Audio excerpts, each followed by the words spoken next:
Hello everyone and welcome to my channel. My name is Autumn and I'm the Astro Chick. And in today's episode I wanted to talk about Chiron and the fact that it is closely associated to this ecliptic energy.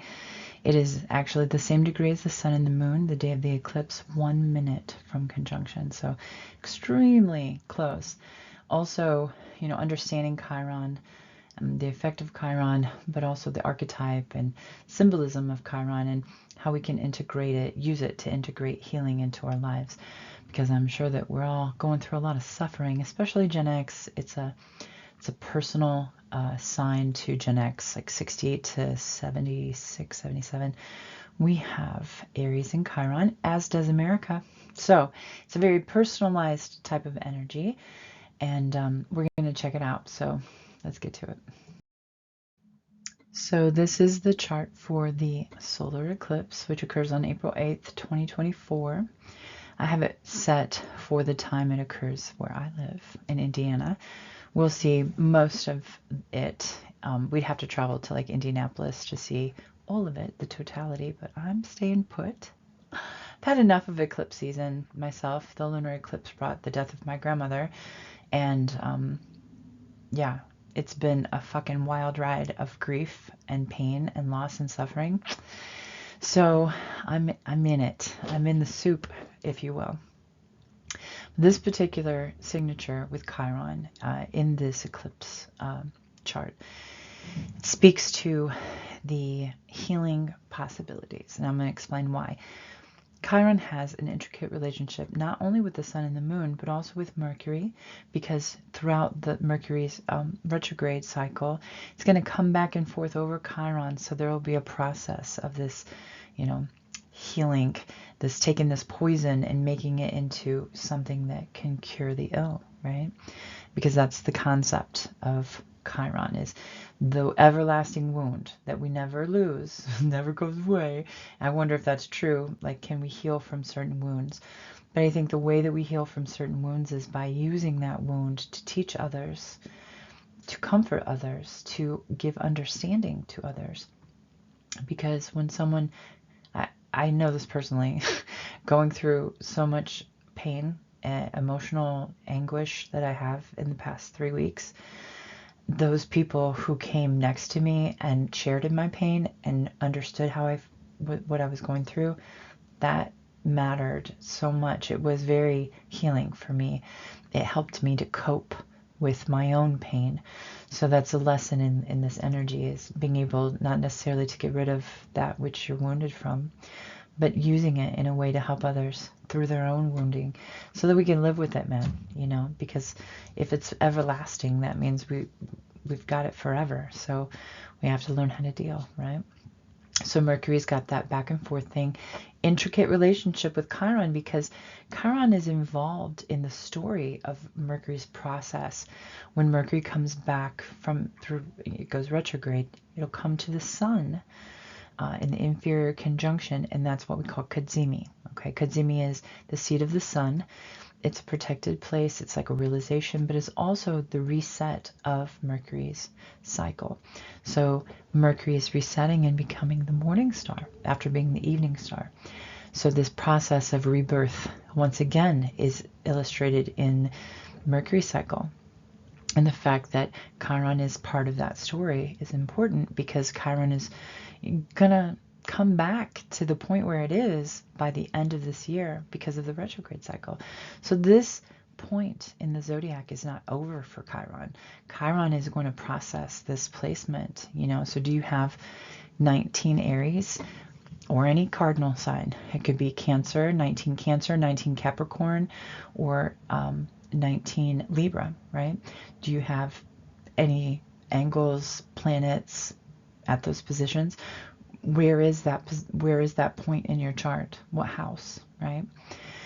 And there's other astrological things that you could look for in relation to if you have planets in, say, fire signs that make a trine aspect to Aries, or even the smaller aspects. I mean, astrology's vast. You could do a lot with it. But for now, we're going to just look at, the correlation between Chiron and the planets in that stellium in Aries, right? So Chiron will also be under the bounds of Mars from the 19th of April through the end of this year, okay, because of its cycle. It's retrograde. It's very slow. And it's in Aries for a very long time, so it's much slower in Aries as it is. I know, doesn't make sense, right? Slow in Aries. Aries is fast. But I think the desire to initiate a lot of this fresh start will come through analyzing and working through the wounds that we have associated with this energy, which is hyper-individualism, sorry, also being left on your own. You know, Gen X, we're known for neglect. As far as being neglected, not that we neglect our children. I think we're a little overly possessive of our children because we live such a dangerous childhood. But I digress. I think that Chiron being in the bounds of Mars through most of this year and the retrograde cycle taking it back to the point of the eclipse, by December 1st, it speaks to the process of that wound. So like to me, I'm thinking, yeah, I'm processing this wound of losing my grandmother for a long time. Like I plan on using the Jupiter-Uranus conjunction to spur my creative energy so that I can create memorials to my grandmother. I can make art associated with my grandmother because to me, her spirit will always be alive. She was such a strong personality. There's so much that even if she's gone, like her memory will survive. Like I've vowed that that's going to happen. So like I'm taking my creative energies and I'm trying to process and have an alchemical process of my grief into art, you know. And there may be a lot of other people who are doing it that way too, especially I'm a fire rising and I have a lot of Aries and I also have a Leo position. My Venus is in Leo. So therefore, like, I want to be inspired. And I also have to get my grief out of myself. Like, we're all different. So I cry a lot, but I also like listen to music. And I have a lot of projects that I'm creating for my grandma. I'm making albums for my cousins and uncles and stuff like that. So like, I'm trying to use this grief to be a more creative person, right? And that speaks to the fact that, you know, Venus is going to come into conjunction with Chiron the day after Jupiter and Uranus come into that 14-year cycle renewal, right? That conjunction between Jupiter and Uranus is important for that creative spark, the invention, the setting of intention, the going after your dreams, the creating your art, right? All of that very fecundant type of energy that we have coming from Taurus. It's a huge energy that has historically been marked as a time of great discoveries and invention in many different areas of you know, the world, whether it's science or art or government. I don't know. Lots of things can happen under this. I'm a little tired, so you'll have to excuse me for not giving you details, but Richard Tarnas has a great book called Cosmos and Psyche, and he explains like the longer cycles between planets like Jupiter and Uranus, and it's a great awakening that happens for people. And that's why it's important for people who are creatively inclined to like do your thing, because something will come from this. This is such a turning point in history and a renewal of a cycle that is renewing in the sign of Taurus, the temple of the goddess. So there's a lot of abundance that can come from this. The fact that Venus, which is the ruler of that conjunction between Jupiter and Uranus, it's coming to Chiron the day after Jupiter conjoins with Uranus is extremely important, because this is such a great time for anything associated with the future, like coming into a new time, embracing new ways, making new ways, right? Creating new ideas, right? These are things that humanity needs, right? Because the old ones are ending. Like old cycles are all ending and we're beginning new cycles. So it's very important for us to move forward, right? America is also having a Chiron return, which is, you know, Of course, of course, America's having a Chiron return because of all the turmoil that we have in our society. You know, Aries is associated with violence, and it's ruled by the god of war, which is Mars, and so there's a lot of wounds, I think, that America as a country has about war and about killing and violence, and also the manufacture of weapons, because Aries is our 5th house. We create violence. We create bombs too. There's a lot of association with our children as well, because in America there's not really a lot of safety nets for our children, and we like to pretend that there are safety nets by outlawing abortion, but then once a kid is born, it's like, oh, well, you're on your own. Once again, Aries, individuation, right? So there's a wound to that, being like, oh, you're important, but then once you're here, you got to do it on your own, right? Like, we want you to be here, but now it's on you. And I think in America, there's a lot of people that feel that way. Or have been made to feel that way, because look at our homeless situation. People going through crises in their life, and then in our capitalistic, materialistic world, it's like, if you can't pay the bill, we're going to take everything you own, right? And you won't own anything. You'll be sleeping on the ground, and guess what? We're just going to step over you because you're insignificant. I mean, that is such a stain on our society, the amount of homeless people that we have. Like, we can't even take care of our hungry children or our people who need shelter. Like, families live on the streets, you guys.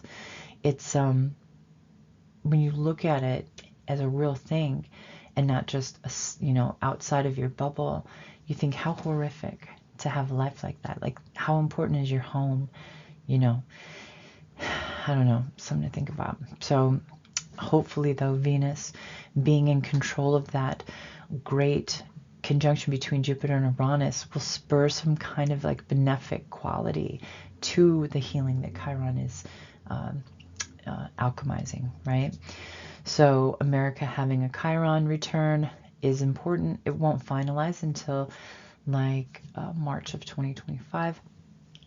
But with all things Aries, Chiron, it's a process, right? And there's so much, I think, pain that we have to process, and even as a country, because it's messy, right? We have a very messy system where people are getting screwed left and right, and we feel kind of powerless to a situation, so powerless that they want a strong man who's a clown to take over because they think that he'll solve that problem. But we will solve this problem together. We don't need one person to solve this.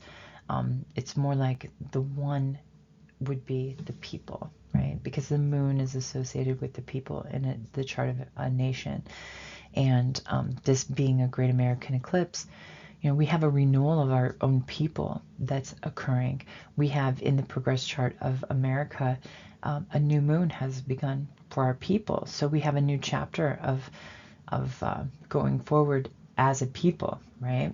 What does that mean to us? I don't know. I know what it means to me, trying to be neighborly and trying to honor my contracts and trying to live with others in harmony, and to understand them, because I don't agree with everyone. Obviously, we're all so different. We all have so many opinions, but those are very personal things. Like, if we want to live with others, we have to be able to understand why they feel the way that they feel. And it's through understanding that we develop love for our neighbors and our family and our others. So, like, just listen to people when they talk. I know it's a little crazy out there, but I found more similarities, even with people who have very different views than I do about many things, especially political, but we live very similar lives, so we love our families, we love our children, we want to do well in the world, we don't want to hurt anybody, we want prosperity. Like, there's a lot of things that we can all agree on, and if we focus on that stuff instead of stupid bullshit that keeps us arguing with each other about what, like, how is it really affecting your life, pronouns. Are they really affecting your life that much that like you have to like hate on those people? It's like minorities, which the LGBTQ community are a minority, guys, and they're not the problem, right? We see the bigger problem is like the man, right, and the government and stuff like that. So we have to focus on changing the structure of our society, and that's not going to work if we focus on the minority, one little small group that's obscured that everyone can pick on, and then the big guy gets away with the bank. Like, that's what's going on. Wake up, right? With Mars being in charge of all these Aries planets and applying the conjunction to Saturn, there's a necessity to mature. We have to take on these emotional crises with a measured approach. We have to not act out impulsively anymore. We have to take our time. We have to think twice. Mercury retrograde is telling us that too, because Mars is in charge of all that Aries energy. So slow down, right? The mutual reception that occurs between Mars and Venus is important though, because they can help each other out, whereas Mars sometimes can be a little like brash and aggressive towards people, and not the warmest. I mean, it is fire sign, but it can be charming and stuff, but it's kind of fast and furious, Venus being in a mutual reception with Mars adds to its sociability, I guess, its ability to relate to other people in a more personal way and be more sensitive to like how people feel and the things that they want. So maybe it'll give us a little help in like the social realm of like starting the healing process with others, especially Americans, like all of our neighbors and the people who we live with in this country. Like, let's all just be friends. The official Chiron. So Chiron is classified as a centaur. Astronomically, it's the type of celestial body that orbits the sun between outer planets. So it's associated with the Kuiper belt, right? It actually crosses the orbits of Saturn and Uranus, so it's seen as like a bridge between the inner and outer spheres of our solar system. So it has a really eccentric orbit. It is in some signs a long time, like Pisces and Aries, 8 years apiece, okay? But then it's also in other signs for a very short period of time, like Libra is like barely a year, okay? So it has this elongated type of cycle, or excuse me, orbit. And so it's also still being studied as far as like what it's made out of, and, just essentially who is Chiron? He's so mysterious, but also the fact that people call it both a comet and an asteroid, and probably because they don't know exactly what Chiron is made of, like metal and ice and stuff like that, and rock, but we haven't been able to like scientifically study it like that. So astronomers constantly study it, and astrology is like back and forth about Chiron as far as like its importance. Some people in astrology, they don't even consider like fixed stars or the asteroid, goddess asteroids or things like that. But there is a huge swath of astrological students and teachers who are interested in Chiron. And I think now particularly, it's almost like we can't ignore Chiron because of the position that's so close to the eclipse energy. So we're forced to like take a look at Chiron. Even the other astrologers, like I'm sure that they're sick of hearing about Chiron because they see no significance in Chiron. But that's okay, because they should be watching videos like this, right? So why are they, huh? Anyway, let's see. Longest transits, I told you, Pisces and Aries, 8 years apiece. And the United States has Chiron in Aries at the 20th degree and is currently going through a return and won't finalize until March of next year, 2025. So we have like this, it's a long process of this wound, you guys. And this is just the beginning of it. With this eclipse, I think it's the initial, it's the initial send-off of the actual healing journey. Like we were suffering before the eclipse, because I know I was. I know my suffering came a week before the lunar eclipse. So like maybe I got to jump on stuff. I don't know. But I think that after the eclipse, the solar eclipse, we're going to be like processing this. And because it's such a deep wound that's so bloody in nature, with Aries being god of war, and also America's Chiron being associated with the violence that we promote in the world, and the individuation that we force upon our children, I think that there's a lot to be studied as an American when it comes to Chiron. Chiron mythology. So Chiron was the son of Kronos and Philyra, and he was born half human and half horse, so that's a centaur. But he was unlike the other centaurs, because most centaurs are kind of wild and unruly, very dangerous, but Chiron was very gentle and very knowing and wise, and he actually mentored many Greek heroes and taught them his healing ways. And unfortunately, his fate was kind of tragic, because he was wounded by Hercules, and there's a couple different versions. One is that it was an arrow, and another is that Hercules conquered the Hydra, cut off its head, and brought it to Chiron, probably for scientific purposes, right? Like trying to, do the ultimate, take a poison and make the ultimate cure. I could see that happening.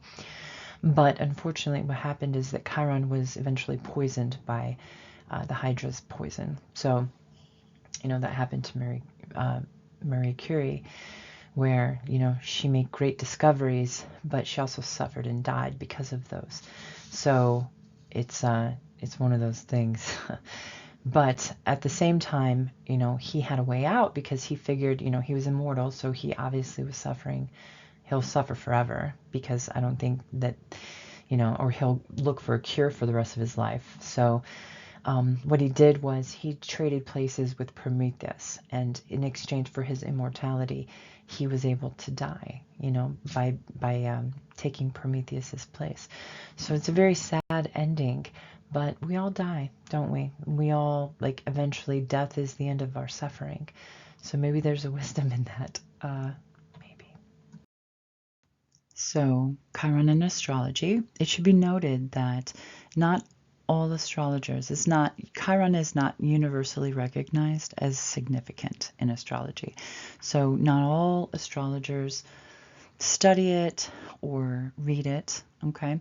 But I do, because Chiron, I like the archetype, and I use fixed stars in my astrology, and I also use Pluto and the outer planets. So and I sometimes I dabble with the goddess asteroids, because those are very interesting as well. So I have cultivated an understanding that it all matters. It's all out there. It all has different effect on us, some greater, some lesser. But I just find, if people believe that Pluto can have such an impact on our daily lives, which I've gone back and forth on that, okay? There was a time I was against outer planets. I was like, I'm not going to read them. But I've integrated some of my thoughts and what I've learned over the years, and I appreciate the things that I recognize. So, astrology is a very personal journey for people. You choose. Some people study their moon every day, and it's all about the moon, and that's fine too. There's many different forms of astrology, but Chiron astrology is interesting because it's classified as like an asteroid/comet, and the interpretations obviously are like healing and mentorship, teaching how to heal in a way too, and also how to be wise, because sometimes healing isn't necessarily about like wrapping a wound or setting a bone. It's about being present and listening to another person and being compassionate to others. There are so many forms of healing and medicine. There's medicine of just, listening therapy, which helps a lot, I find, with life, when you can share with others and they have an empathy or an understanding with you. It helps so much. So Chiron is significant to me in that way. But to also be able to watch Chiron through our lives and to see what issues come up through sign, through the aspects that it makes and the transits that it makes, because it has such a strange orbit. It's in Aries for so long, and we think to ourselves, why is it processing the Aries energy for such a long time? And I think there are many wounds of violence among humanity. Think of the history of humanity. Okay, violence has been part of our lives for a long time, and we still have violence. Some people more so than others, but some people have violence in their everyday lives. Okay, like I've lived that kind of life, you guys. It's no life to live, and it's very stressful, and it's very it's not the place that you want to be. So Aries also has the ability to initiate healing when Chiron is there from these kinds of violent wounds that we've suffered. And I think that the fact that Aries is such a broad sign for Chiron, and the returns in Aries are about 2 years for a return, guys. I know nobody wants to hear that, but it's true. So this process is, I would think, a deeper cut. That's how I look at it. It's like Aries, Chiron. I'm not trying to say we got the hardest time, because Pisces Chiron is it's very similar. It's 8+ years as well. So Pisces and Aries are the signs in which Chiron spends the longest time, 16 to 17 years. Okay. And then in Libra, it's like barely a year, so the orbit is very elongated and very different from sign to sign. But once again, Aries, the sign of Aries is very important for Chiron because it's such a long process, and the integration that we're trying to establish between the physical, the emotional, and the spiritual, it's more of a process in Aries. So it's the good work of the soul, guys. Yeah, keep faith. These are just Chiron attributes that I've been mentioning this whole video. Enjoy. More Chiron attributes, but I wanted to mention the signification of the bridge between worlds, because Chiron is seen as bridging the gap between the inner and outer planets of the solar system. It's about an integration of individual and collective energies.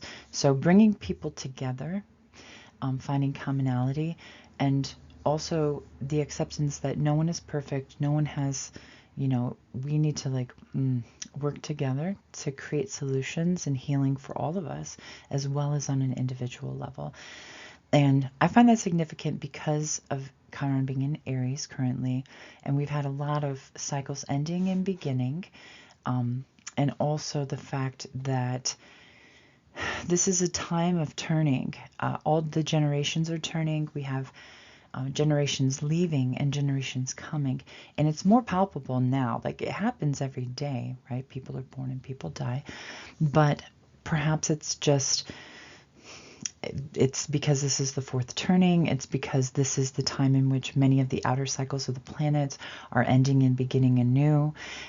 It's just a very energetic time for change. Everything is changing. So when that's occurring and the world is spinning and we have all of this healing that's at our fingertips and available to us, we can, as a people, have a spiritual evolution and become more aware of what it is actually to be human in so many ways, and to be mortal, right? I think that some of the attributes of Chiron can help us, especially as we move into the future. I talk about the feminine aspect of life all the time, and to bring back the goddess into our everyday life, it would change our society, okay? And also, I think it would help us to understand death and not to be scared of it as much. The cycle of life has to be taught to children again, because we shouldn't live in a fearful way. We've lived in fear for so long, and it's been put upon us by the powers that be because we're more controllable when we're fearful. So what we need to do is find this healing, this initiative energy to change our world, and we need to bridge the gap between generations and come to some kind of collective healing that will evolve our souls and bring us into the new awareness, which is the future. So I absolutely adore Aries energy for many reasons, but my firstborn son is Aries. Aries is my 5th house. I have Mars in Aries, conjunct Jupiter. I also have Chiron in Aries. So I have a lot going on in Aries, and it fills my 4th house. Pisces 28 is my IC. So Jupiter rules my 4th house, but it's in conjunction with Mars. So the rulers of my 4th and 5th house are in conjunction. So my family and my good times are pretty much the same. And Aries has always taught me to be expressive in my love nature, because the 5th house is your children, your creative nature. I do have Chiron there, so there's been many times in my life I have not felt as creative as I probably could be or am.